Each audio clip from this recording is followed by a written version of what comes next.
Поздравляю всех с праздником весны, с верным воскресеньем. Сегодня мы поехали в лес белорусский для того, чтобы наломать несколько веток вербы.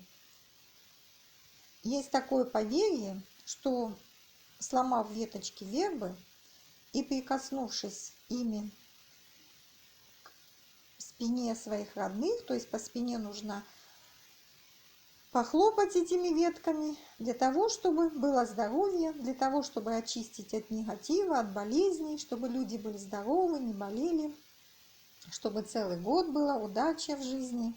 Эти веточки ставятся в вазу, и они стоят какое-то время.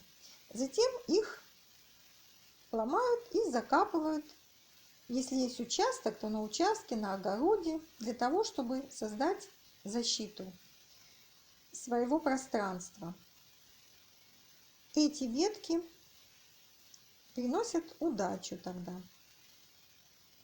Мы ломаем эти ветки, они первыми цветут, верба первая цветет, и показывает, что природа проснулась, что нужно нам тоже уже начинать просыпаться от зимней спячки, нужно начинать полевые работы, нужно встречать весну и нужно радоваться солнышку. Начнут скоро цвести сады, начнут расти лекарственные растения, мы сможем себя подлечить с помощью этих растений, ведь они нам даны не случайно. Скоро начнут набухать, и уже набухают березовые почки. Березовые почки можно настаивать на спирте, на водке и затем эту настойку пить при заболеваниях желудочно-кишечного тракта, когда болит желудок, когда болит кишечник. Еще очень хорошее средство при кашле, при туберкулезе. Нужно собрать березовые почки, настоять их 9 дней на спирте или на водке, добавить 1 стакан меда, все это перемешать. В течение 10 дней это все должно постоять и можно употреблять. То есть после того, как сделали настойку. 9 дней настойку, 1 день перемешали, все это постояло, и можно употреблять пищу. При заболеваниях легких, при кашле. В молодости меня вылечили тоже народным средством. У меня не проходил кашель 2 недели.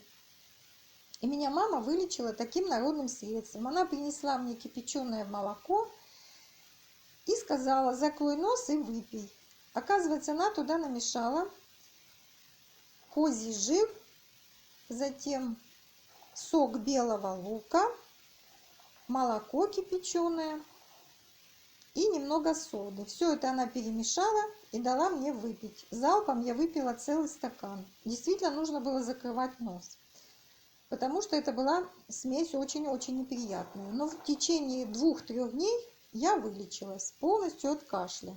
Еще есть такое средство от кашля. 200 грамм сливочного масла несоленого, 200 грамм свиного топленого сала, 200 грамм меда, 200 грамм какао, 15 штук желтков. Все это смешать и варить на медленном огне 10 минут. Затем остудить.